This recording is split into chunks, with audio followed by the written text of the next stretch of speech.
Bien, seguimos en el contexto y en este momento le vamos a dar la bienvenida a la doctora Iris Casali. Gracias de nuevo por estar acá con nosotros en TN23, doctora Casali. Es importante hablar de lo que está ocurriendo en nuestro país. Las autoridades del Ministerio de Salud han girado alertas de manera poblacional, es decir, sectorizado en algunas regiones. Pero quisiera iniciar hablando, doctora, de qué se trata esta enfermedad, quién puede padecerla y por supuesto, los síntomas para poder acudir cuanto antes al médico. Andrés, muy buenas tardes a todos. Agradezco la invitación para hablar de este tema tan importante. Primero que nada, sepamos que esta es una enfermedad que se llama una parálisis aguda neuropática. Y esa quiere decir que como es aguda, es de inicio rápido. Es decir, usted está bien y de pronto empieza a tener síntomas. Es una parálisis porque empieza a tener síntomas en donde hay una disminución de la fuerza y de la movilidad de las piernas, de los brazos, e incluso puede llegar a tener disminución de la movilidad en el músculo respiratorio. Se ha descrito también disminución de la movilidad de los músculos de la cara, entonces hay gente que puede empezar con parálisis de la cara. Es interesante que puede empezar con lo que es como sensación de hormigueo en los tobillos, en los pies, después en las manos y después estaba subiendo desde los pies para las rodillas, a las caderas, de forma bilateral, o sea, es en las dos piernas, en los dos brazos. Es una enfermedad que se le llama neuropática porque obviamente toma lo que son los nervios periféricos y como dije antes es aguda y es de parálisis. ¿Qué sabemos de esta enfermedad? Pues que puede dar a cualquier grupo en edad, pero también se sabe que los pacientes que hemos visto en Guatemala son pacientes que hemos tenido desde niños hasta adultos, pero particularmente se ha dado en adultos. Es interesante también ver que esta enfermedad se manifiesta por lo general 4 semanas después de haber tenido un cuadro de tipo intestinal, y a eso me refiero a haber tenido, por ejemplo, diarreas. Por eso es importante que el equipo del ministerio en donde están involucrados epidemiólogos, infectólogos, hace una investigación. Esta investigación que han llevado a cabo nos ha permitido saber, número uno, los departamentos y como ustedes bien señalaron, los municipios de Suchitepeque es donde se ven más afectados. Nos han permitido saber las características de las personas. Sabemos que es en cualquier edad, pero en adultos sobre todo, y que se está dando de forma ascendente la parálisis. También sabemos que muchas de estas personas, 2/3 partes, presentaron un antecedente de Campylobacter jejuni. No más que un antecedente, encontraron Campylobacter en ellos. Doctora Casali, ¿a qué se debe? ¿Es una enfermedad nueva? ¿Y por qué hay en este momento un repunte? Excelente pregunta. Fíjense ustedes que esta parálisis que nosotros le llamamos síndrome de Guillain-Barré es una entidad que existe desde hace mucho tiempo. Esto no es nuevo. De hecho, sabemos que en el país, por departamentos, ha habido siempre casos. ¿Por qué llamó la atención? ¿Por qué se hizo la alerta? Porque el número de casos que llevamos ahorita reportados en las últimas 4 o 6 semanas ya es mayor a lo que se había reportado en un año. Cuando todos vemos que sube el número de casos en un tiempo determinado, hay que hacer una alerta porque se pasó allá de lo que nosotros normalmente esperamos. Es una enfermedad que existe desde hace ya mucho tiempo, desafortunadamente. Es una enfermedad que sabemos que hay algunas virus, bacterias que se relacionan a que se presente esta parálisis. Y lo interesante, como usted muy bien preguntó, es qué lo causa, por qué se da. Bueno, yo digo y les quiero comentar que hay bacterias, hay virus, incluso, por ejemplo, Zika, dengue, Epstein-Barr, Campylobacter jejuni, son microorganismos que se han relacionado a esta parálisis. ¿Qué tienen de particular? Vamos a ver. Campylobacter jejuni es una bacteria que nosotros podemos adquirir por consumir alimentos contaminados. ¿Dónde vive el Campylobacter? En el pollo, en la carne del pollo. Esta carne del pollo, cuando no la cocemos bien, no mata al Campylobacter. Entonces, en agua contaminada, en pollo no bien cocido, nosotros lo podemos tener. Entonces, alimentarnos de comida contaminada o de agua nos puede causar la enfermedad. ¿Y cómo es que el cuerpo hace esta reacción? El Campylobacter, cuando nosotros lo ingerimos, hace que nuestro organismo genere defensas. Empieza a pelear contra el Campylobacter y hace defensas específicas contra este microorganismo. El problema es que estas defensas comprenden que hay un Campylobacter, pero se parece a los receptores o a las células que tienen nuestros nervios, las axonas. Entonces los anticuerpos, en vez de pelearse solo contra el Campylobacter, se dirigen hacia nuestros nervios. Entonces por eso es que nosotros le llamamos una enfermedad autoinmune, porque nuestro cuerpo empieza a generar anticuerpos contra uno mismo. Y entonces se pela el nervio y eso hace que tengamos la debilidad. Doctora Casali, basado en lo que usted está diciendo, quiere decir que la mayoría de personas que están sufriendo de esta enfermedad en este momento tuvo que haber sido por padecer quizá coronavirus, dengue, chikungunya o incluso por las vacunas, como se ha dicho, como una reacción del organismo. Pero depende de cada organismo también. Bueno, le voy a contar. Fíjese que aquí es donde yo quiero que seamos muy enfáticos.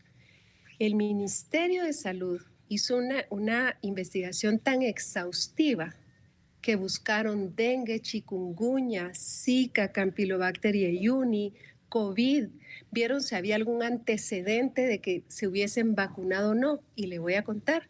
Es interesante saber que la mayoría de estas personas no tenía vacunas de COVID. Y la mayoría de estas personas no había tenido enfermedad por COVID. Entonces no podemos relacionar al virus SARS-CoV o el que causa el COVID con el Guillain-Barré en este brote. No lo podemos relacionar. Más bien nos está orientando a que va más dirigido al Campylobacter jejuni. Así que para aquellas personas que temen vacunarse contra el COVID o que temen que de pronto es esto lo que les está causando el Guillain-Barré, no se ha demostrado en este brote en particular. Esto es muy importante, la aclaración, doctora Casali, porque lamentablemente este tipo de noticias se prestan para muchas especulaciones, sobre todo haciendo uso de la tecnología en este momento. Quiero hacerle preguntas claves también. ¿Qué pasa si hay una persona que está sufriendo esta enfermedad en mi casa? ¿Puedo infectarme? ¿Puedo contagiarme también? ¿Se puede contagiar de una manera de contacto físico? ¿Qué pasa si estoy padeciendo la enfermedad y pierdo la fuerza en mis piernas? ¿En algún momento voy a poder recuperarlas y voy a poder caminar? Y la pregunta clave, ¿es sinónimo de muerte esta enfermedad, doctora? Muy bien, muchas gracias. Son 3 excelentes preguntas. La primera es, ¿será que si a mí me da el Guillain-Barré, se lo puedo contagiar a otra persona? No. Afortunadamente sabemos que no es una enfermedad que se transmita de ser humano a ser humano. Más bien es una enfermedad que se adquiere por alimentos o por comida contaminada. Eso es primero cuando estamos hablando de relación con gastroenteritis, es decir, infección intestinal que nos causa diarrea. La primera. La segunda es, ¿cómo me va a ir si me da Guillain-Barré? Bueno, sabemos que el 85% de las personas a quienes les da Guillain-Barré tienen una recuperación completa. Va a haber un 10% de personas que van a requerir un tratamiento más específico. Es decir, puede ser que estas personas requieran hospitalizarse porque es tan rápida la parálisis que está ascendiendo que pueden llegar a requerir tratamiento incluso de hospitalización. Y desafortunadamente hay un pequeño porcentaje que tiene que ingresar al hospital y que requiere hasta ventilación, es decir, ponerlo en una máquina para que respire porque los músculos no responden. Hay un 1 a 2% de personas que pueden fallecer por el Guillain-Barré. O sea, uno dice, bueno, es 1 a 2%, pero vean ustedes que nosotros estamos hablando de que ya se reportaron 3 muertes dentro de la población de 50 personas que salieron con Guillain-Barré. Entonces, no es nada despreciable, ¿Puede matar? Sí puede matar. Ahora, si a mí me da Guillain-Barré, ¿me puedo recuperar? Por supuesto que sí. ¿Cuánto tiempo toma esto? Puede tomar meses e incluso algunas personas hasta años, porque dependiendo mucho del daño del nervio, así va a ser el daño también al músculo. Entonces necesitan de una terapia física muy importante, constante y continua para llegar a tener otra vez lo que son sus funciones motoras.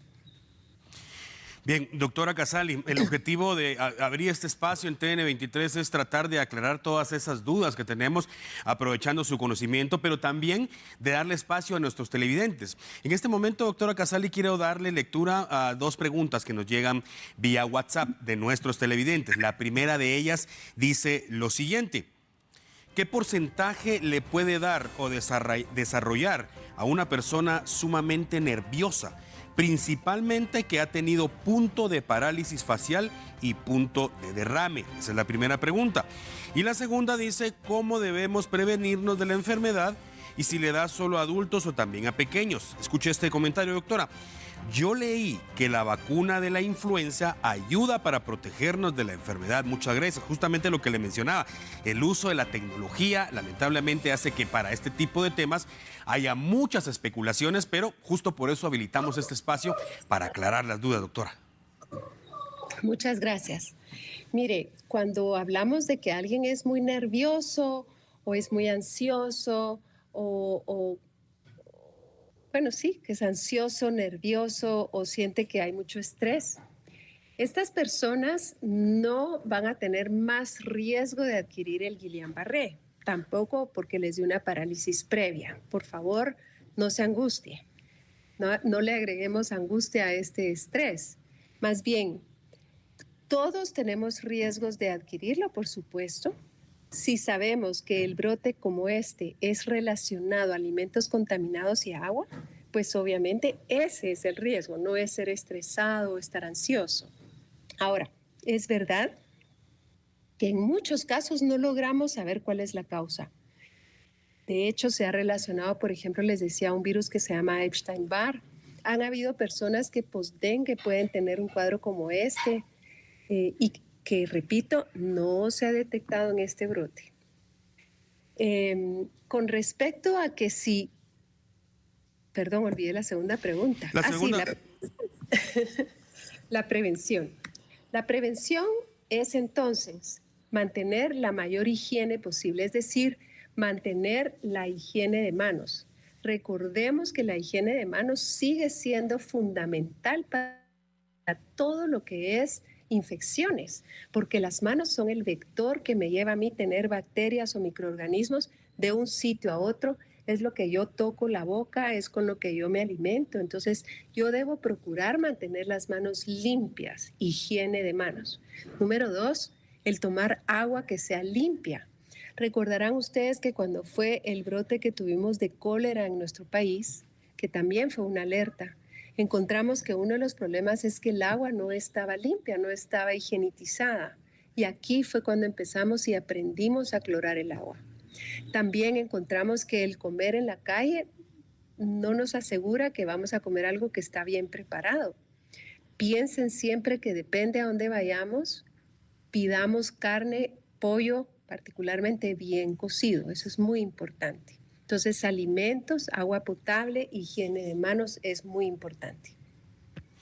Y esto hay que aclararlo, doctora. Evidentemente, como cuando vino el pánico por la pandemia del coronavirus, todos empezamos a que hay que lavarse. Tenemos las manos siempre, independientemente de qué enfermedad estemos hablando. Lamentablemente es una práctica que no todos la tenemos o no todos la hacemos de una manera adecuada. Apenas un poquito de agua, apenas un poquito de jabón, 2-3 segundos, y eso evidentemente nos va a traer complicaciones. Doctora, hay un comentario más que llega de uno de nuestros televidentes. Dice de la manera siguiente: hola, yo tengo dormidos mis pies y apenas muevo los dedos de las manos y me duele mucho la cabeza. Hace unos días que estoy así. Estamos hablando ya acá de una alerta. Le repito, independientemente de la pregunta, me parece que esta persona tiene que acudir al médico cuanto antes. Totalmente de acuerdo. Recuérdense que dijimos que una forma que se manifiesta es con sensación primero como de adormecimiento, agujas en los pies, en las manos y después que ya no podemos moverlas. Mi sugerencia es fuertemente, por favor, acuda a su médico para que lo empiecen a monitorear. Es verdad, ahorita usted puede respirar, todavía puede caminar con dificultad, pero no espere a que esto se vuelva una emergencia. Tiene que ir al médico para que de una vez sepamos cómo va su evolución. Yo quisiera decirles aquí algo más. Si estamos sabiendo que este brote se está relacionando a la bacteria Campylobacter jejuni, que es lo que nos causa es diarrea, por favor, todas las personas que han presentado diarrea, es importante que lo hagan saber.